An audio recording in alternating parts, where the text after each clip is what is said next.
बिस्मिल्लाहिर्रहमानिर्रहीम। आज हम बात करने वाले हैं इन्वर्टर, एसी, पीसीबी के साथ में लगने वाले कंप्रेसर के बारे में और नॉन इन्वर्टर पीसीबी में लगने वाले कंप्रेसर के बारे में। इन दोनों में क्या फ़र्क है, इसके बारे में आज हमारी डिस्कस होगी। और इन दोनों का सर्किट किस तरह से होता है इस बारे में भी आज हम डिस्कस करेंगे आपसे। तो आइए शुरू करते हैं। देखिए जनाब कि जो हमारा इन्वर्टर एसी पीसीबी होता है उसके अंदर कुछ इस तरह से सर्किट को डिज़ाइन किया जाता है कि सबसे पहले आउटडोर की पीसीबी में एसी सप्लाई दी जाती है। उस एसी सप्लाई को ब्रिज रेक्टिफायर के ज़रिए से डीसी में कन्वर्ट किया जाता है। ठीक है, ब्रिज रेक्टिफायर के ज़रिए से डीसी में कन्वर्ट किया जाएगा। किसको किया गया? एसी को बदला गया डीसी में सबसे पहले। फिर क्या किया गया? इसके बाद इसी डीसी सप्लाई को कन्वर्ट किया जाता है दोबारा फिर एसी में। और ये एसी जो सप्लाई जाती है कंप्रेसर पर, किस में जाती है? इन्वर्टर एसी पीसीबी के साथ में लगने वाले कंप्रेसर पर, उस पर जाती है एसी सप्लाई। अब जो ये डीसी सप्लाई है, इस डीसी सप्लाई को कन्वर्ट किया गया एसी सप्लाई में, और इसको कन्वर्ट करने के लिए जो हेल्प ली गई तो सबसे पहले कंट्रोलर यानी कि एमसीयू की हेल्प ली गई। और कन्वर्टर का जो सेक्शन है, इस सेक्शन में लगाया गया आईपीएम, इंटेलिजेंट पावर मॉड्यूल का इस्तेमाल में किया गया इन्वर्टर एसी पीसीबी के अंदर। तो आईपीएम का एक बड़ा अहम रोल है, और इसका जो सबसे अहम रोल यही है कि ये डीसी सप्लाई को एसी सप्लाई में कन्वर्ट करता है, और वो एसी सप्लाई हमारे कंप्रेसर पे चली जाती है। ठीक है, जो नॉन इन्वर्टर एसी पीसीबी होता है उसके साथ में जो कंप्रेसर लगता है तो उसका इस तरह का सेक्शन नहीं होता है। जो नॉन इन्वर्टर एसी पीसीबी होता है तो इसके साथ में जो लगता है वो कंप्रेसर जो लगता है वो एसी पे ऑपरेट होता है। इसमें ऐसा नहीं है कि एसी सप्लाई को, जो डीसी सप्लाई बनती है बोर्ड के अंदर, उसको एसी में कन्वर्ट करा जाए और फिर कंप्रेसर को दिया जाए। इसमें ऐसा नहीं है। इसके अंदर जो होता है वो कन्वर्ट कर दिया जाता है, जो डीसी सप्लाई बनती है उसको फिर एसी सप्लाई में कन्वर्ट किया जाता है। अब ज़्यादातर लोग बोलते हैं कि डीसी कंप्रेसर और एसी कंप्रेसर, यानी कि एसी कंप्रेसर जो नॉन इन्वर्टर एसी पीसीबी के साथ में लगता है, और डीसी कंप्रेसर जो होता है वो इन्वर्टर एसी पीसीबी के साथ में लगता है। हालांकि दोनों एसी पे ही ऑपरेट होते हैं, लेकिन क्या है कि इसमें डीसी को फिर एसी में कन्वर्ट करा जाता है, तो इसको इसलिए डीसी कंप्रेसर लोग बोलते हैं। ठीक है, तो कुछ इसका कॉन्सेप्ट इस तरीके से है। जो हमारा आईपीएम होता है तो उस आईपीएम के अंदर क्या होता है कि तीन फेस बने हुए होते हैं। 3 फेस आउट निकाल करता है, वो 3 फेसों को आउट करता है। और इसी तरीके से जो इन्वर्टर एसी पीसीबी है, इसका जो कंप्रेसर है उसके अंदर भी 3 फेस होते हैं, जिनको कहा जाता है यूबीडब्ल्यू। आईपीएम के अंदर क्या होता है कि 6 जो होते हैं वो आईजीबीटी लगे होते हैं। ठीक है, जैसे ये 6 आईजीबीटी लगे हुए हैं, जिसमें से 3 आईजीबीटी जो होते हैं वो हाई साइड के होते हैं। 3 आईजीबीटी हाई साइड के होते हैं और 3 आईजीबीटी लो साइड के रहते हैं। ये लो साइड के हैं 3 आईजीबीटी। ये आईपीएम के अंदर बने होते हैं इंटरनल रूप से। ठीक है, क्यों बने होते हैं? ताकि ये 2 मिलकर, एक ये और एक ये मिलकर एक फेस को बनाए, फिर एक ये और ये मिलकर दूसरे फेस को बनाए, और एक ये और ये मिलकर तीसरे फेस को बनाए। तो 3 फेस को बनाने के लिए ये 6 आईजीबीटी आईपीएम के अंदर लगे होते हैं। और जो हाई साइड के होते हैं, तो हाई साइड पे क्या होता है कि ये 320 वोल्ट की सप्लाई जो यहाँ बन रही है ब्रिज रेक्टिफायर से, और फिर ये डायोड, शॉर्ट की डायोड होता है, तो इसके ज़रिए से यहाँ पर लगभग 320 वोल्ट की सप्लाई आती है इस जगह पर। 320 वोल्ट कहाँ पर? कलेक्टर पे, तीनों के कलेक्टर पे 320 वोल्ट की सप्लाई आ जाएगी। हाई साइड में जो IGBT लगे होते हैं तो इनके तीनों के कलेक्टर पर 320 वोल्ट की सप्लाई, DC सप्लाई यहाँ रिसीव होती है।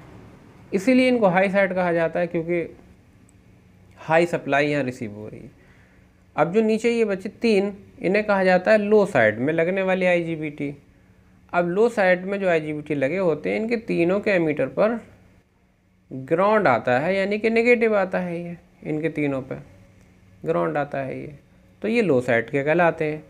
अब जो फेस तैयार हुए कि एक हाई साइड का एमीटर और लो साइड का कलेक्टर, ये दोनों आपस में मिले और ये सीधे एक, मान लीजिए इन्होंने एक फेस बनाया U, इसी तरीके से एक लो का और हाई का मिला, इन्होंने बनाया V और लास्ट वाले W।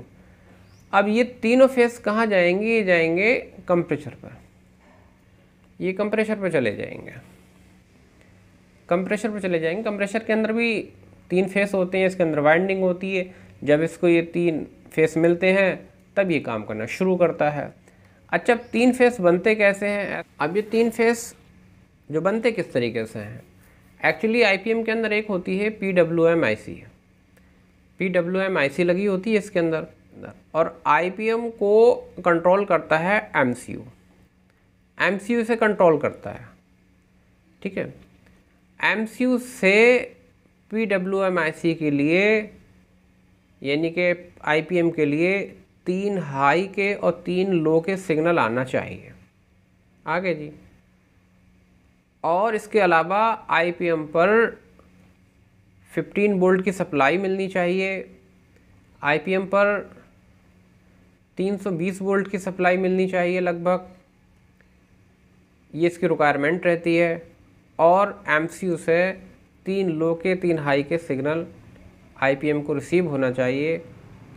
उसके बाद कहीं जाकर ये 3 फेस को तैयार कराता है। कि जो नॉन इन्वर्टर AC PCB होता है उसके अंदर कुछ इस तरह का सर्किट डिज़ाइन किया हुआ नहीं होता है, वो बिल्कुल सिंपल होता है, ये बिल्कुल अलहदा है।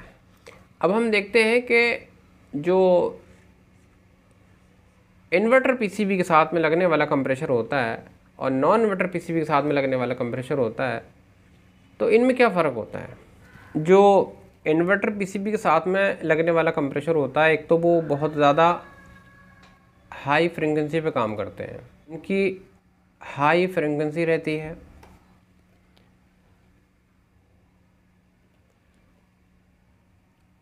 और इनके RPM जो होते हैं वो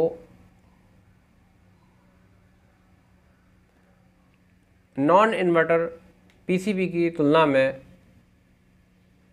इन्वर्टर PCB के साथ में लगने वाले कंप्रेसर की RPM हाई रहते हैं, उसकी हाई फ्रीक्वेंसी रहती है, जबकि नॉन इन्वर्टर AC PCB की फ्रीक्वेंसी और RPM हाई नहीं रहते। अब हमारे सामने कुछ कंप्रेसर हैं, अब हमें ये जानना है कि इसमें से कौन इन्वर्टर AC PCB के साथ लगने वाला है, कौन सा नॉन इन्वर्टर AC PCB के साथ में लगने वाला है।